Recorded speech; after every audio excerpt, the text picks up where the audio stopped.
Welcome and congratulations for taking part in the Pemantau Pilihan Raya training brought to you by Pemantau. Friends, this is what elections are like in our country, just like a festival.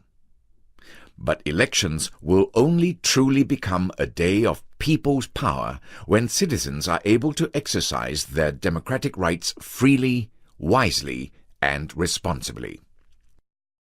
To be sure, GE13 is expected to be the most keenly fought general election because all contesting parties will fight to the utmost to ensure a victory, by any means necessary, including perhaps cheating and fraud. Have a look at the words of Kofi Annan, former Secretary General of the United Nations on elections and democracy. Electoral irregularities affect the legitimacy of a democracy. Issues of integrity and the people's trust in elections are also important.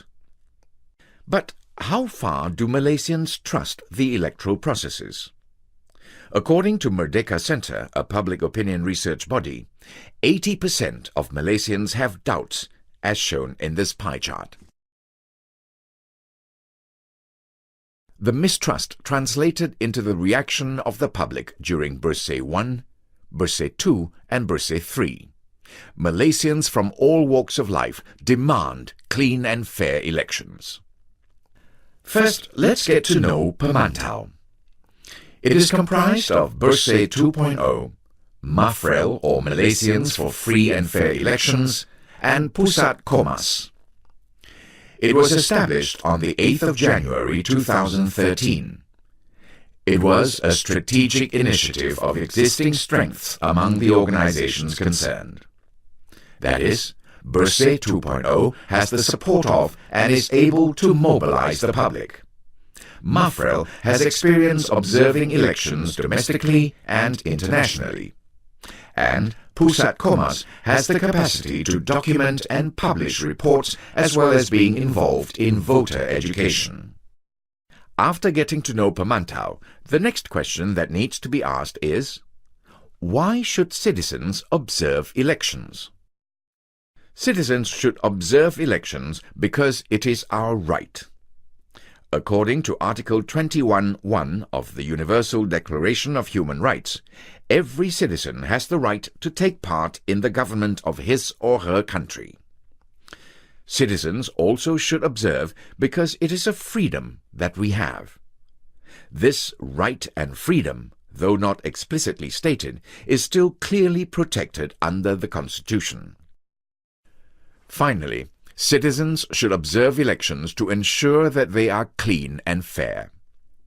True, it is the responsibility of the EC, the police, MACC and other bodies, but the reality is that there are many issues connected to the electoral process and the independence on these bodies. There is much room for improvement, and Pemantau can play an important role in a keenly contested general election. Once it's understood why citizens should observe elections, it's good to also understand the groups involved in election observation. From the table, we can understand the differences between Pemantau, Pemerhati, and Pachaba, or polling, counting and barung agent. Pemantau is a citizens' initiative and can be said to act as a third voice, even though it has no enforcement powers. Pemerhati is comprised of organizations appointed and given accreditation by the EC to observe the elections with very limited enforcement powers. Pachaba, meanwhile, are agents that act upon appointment by political parties. All of them have specific roles that complement each other. Here we can see the differences. If the observation is done on polling day, Pemantau will observe outside the 50-meter boundary around the polling center, while Pemerhati can observe what's happening inside the polling center. Pachaba, specifically Pacha, will observe inside every polling stream, for example, inside a classroom, in the polling center. The period of observation also differs between Pemantau, Pemerhati and Pachaba. These are the objectives of Pemantau. First, to reduce or prevent fraud in GE13.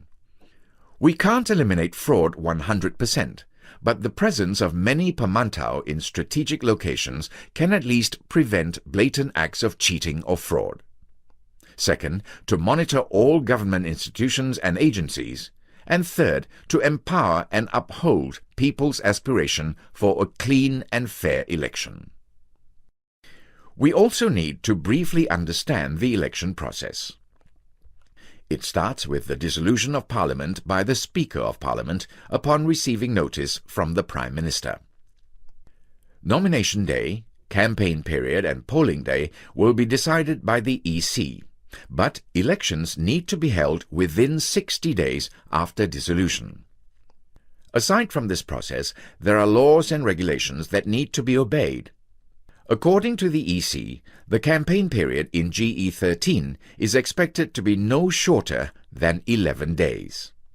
Finally, the official announcement of election results will be made by the EC.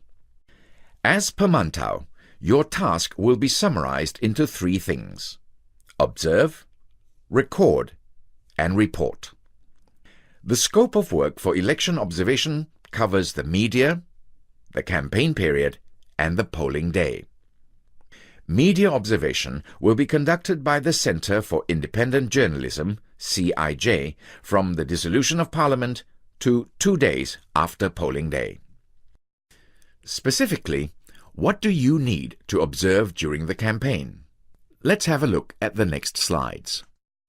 Undue influence is one of the things you need to observe during the campaign period. According to the Elections Offences Act 1954, Section 9(1), threats and acts of violence or restraint upon or against any person in order to induce or compel such person to vote or refrain from voting is an election offence. For example, compelling a voter into voting for a certain party through the use of violence, thugs, and other things can be considered an offence under this Act. This is an example of undue influence that needs to be observed, recorded, and reported in your election observation report. Same goes when candidates may be prevented from campaigning or had their rights to campaigning limited, even though they already have permits for political gatherings. During the campaign period, you will also need to observe acts that promote ill will or hostility. According to the Election Offences Act 1954, Section 4A(1), it is an offence to act or make any statement to promote feelings of ill will, discontent or hostility between persons, in order to induce any voter to vote or refrain from voting. Examples of offences under promoting ill will include statements that are racist, insulting to religions, or sexist. You also need to observe acts of treating during the campaign period. This occurs frequently everywhere. Although treating is usually regarded as a common practice, it is an offence under Section 8 to directly or indirectly provide any food, drink, refreshment or provision, or any means to enable the procuring of these items for the purpose of corruptly influencing a voter to give or refrain from giving his vote. It is important for Pemantau observers to scrutinize treating activities during the campaign period, because it occurs frequently and is an offence under the law. In Section 10, the Act specifically refers to bribery as an offence, whether done directly or indirectly. What constitutes bribery? In short, it is giving, lending, offering or promising any money or valuable consideration to induce a person to vote or refrain from voting. Many people assume this is a grey area as to whether something is an offence or not.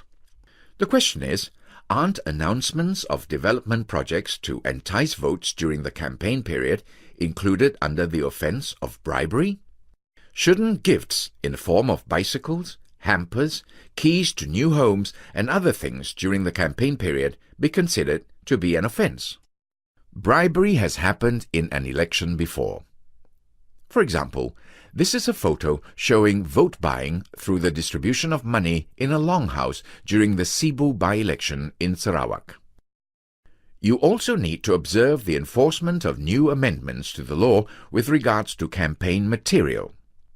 Under Section 11C of the Election Offences Act, it is an offence to print, publish, distribute, post up, or cause to be printed, published, distributed, or posted up any advertisement, handbill, placard, or poster which refers to any election and which does not bear upon its face the names and addresses of its printer and publisher. This means that every advertisement, handbill, placard, poster, and others must contain the name and addresses of its printer and publisher. These are also offences under Section 24B(7) and 8 of the Election Offences Act. What are other things to observe during the campaign period? Let's take a brief look. Media observation is crucial because the media is an important and effective tool for campaigning. In the context of Pemantau, CIJ will be conducting this work from the dissolution of Parliament to polling day. Media freedom is an integral part of democracy. Observing the abuse of power and public facilities for campaigning is also important because this is detrimental to the fairness of the electoral process. In this situation, when an EC office is involved in campaigning, it can be considered an abuse of power and affects the credibility and independence of the EC. This is an example of the misuse of schools for campaigning. Now, let's go through what needs to be observed on polling day. This is an example where election observers found the grave of a deceased voter, but the name of the voter is still on the electoral roll. If someone else votes under the name of the deceased person, that is personation or phantom voter. However, it must be understood that checking the electoral roll in the field is done before polling day. Pemantau will not be doing this in GE13. Another offence is obstructing or preventing a voter from voting. This offence is contained in Section 3(1)(n) in the Election Offences Act 1954. In addition, we should observe any campaigning during polling day because, according to Section 26(1), it is clearly an offence. The campaign period ends at 12 midnight before polling day. But isn't campaigning on polling day something that commonly happens in the elections? The answer is yes. So far, the EC and the police do not enforce this law due to objections by political parties. In an ideal situation, polling day is supposed to be a peaceful day for voters to come out to vote peacefully and calmly. However, our task as Pemantau is to record our observations, take photos, record, and report. Another common offence that happens on polling day is the conveyance of voters from their homes or other places to polling centres. This is contained in Section 21 of the Election Offences Act 1954. Some argue that this is a good thing because it offers transportation services to voters to come out and vote. This is especially so for voters who are elderly, ill, or disabled. The problem is that this is often taken as an opportunity for campaigning. Again, so far the EC and the police do not enforce this law. The transportation of voters in a convoy or through buses also give rise to suspicions, as can be seen in this photo. As Pemantau, we must observe this situation and record our observations diligently. As Pemantau, it is important that we comply with the Code of Ethics for Pemantau. This is a code of ethics that is also followed by election observers at the international level to ensure the legitimacy and integrity of an observation body. First, neutrality. A Pemantau must be non-partisan and independent while on duty. Second, peaceful, maintaining strict adherence to the principle of non-violence. Third, Compliance. A Pemantau must comply with all applicable laws and regulations of the election and not participate in any act that interferes with the conduct of elections. Fourth, integrity and honesty, whereby a Pemantau observe and report without fear or favour and with complete transparency. Fifth, objectivity.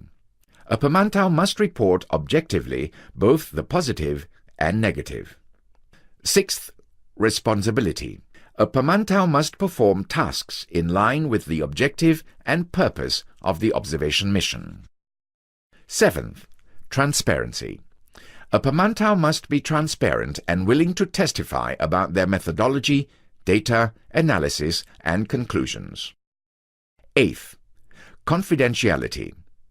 A Pemantau must be prepared to take an oath of confidentiality and not do anything forbidden by Section 5 of the Election Offences Act 1954. And ninth, discipline.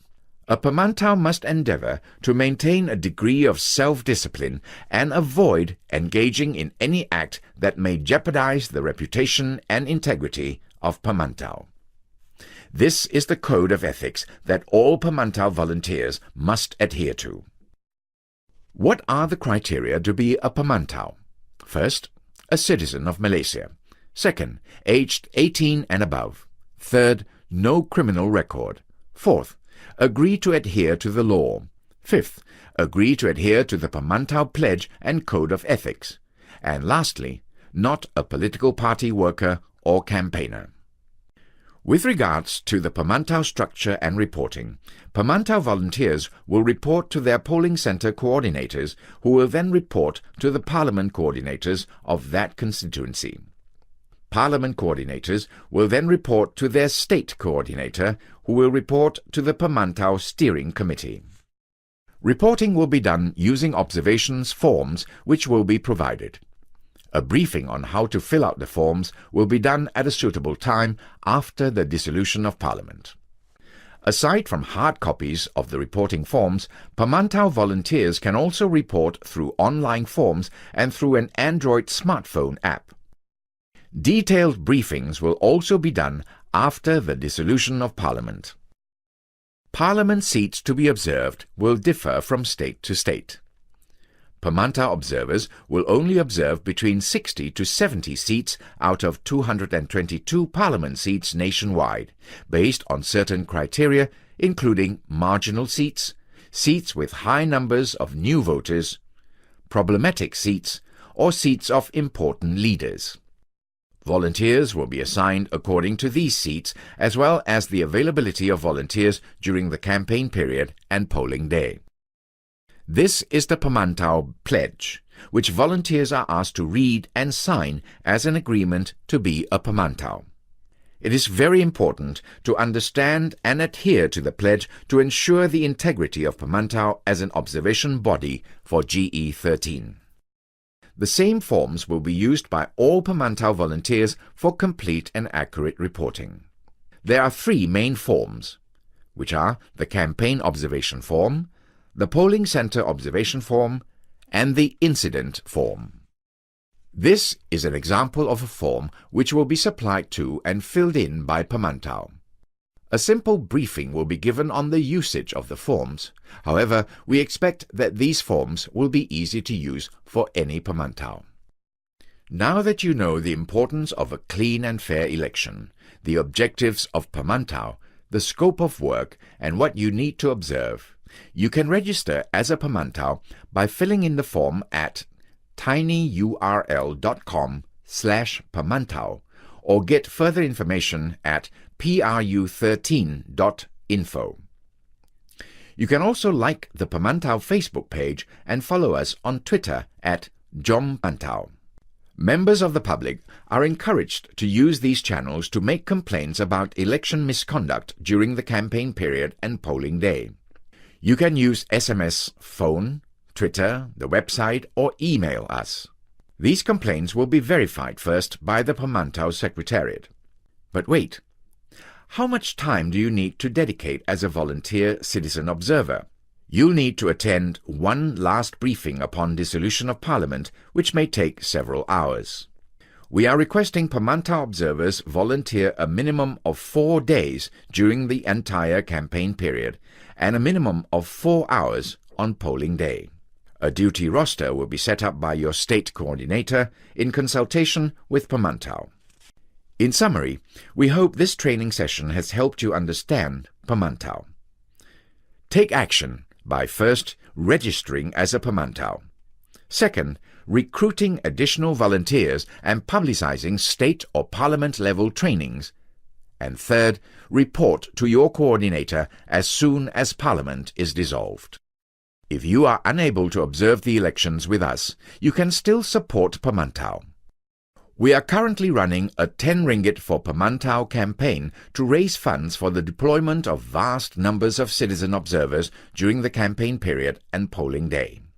Thank you for your interest. Pemantau is a strategic citizens' initiative to observe the 13th general election. It is a step forward in our demand for a clean and fair election. Join us in this effort.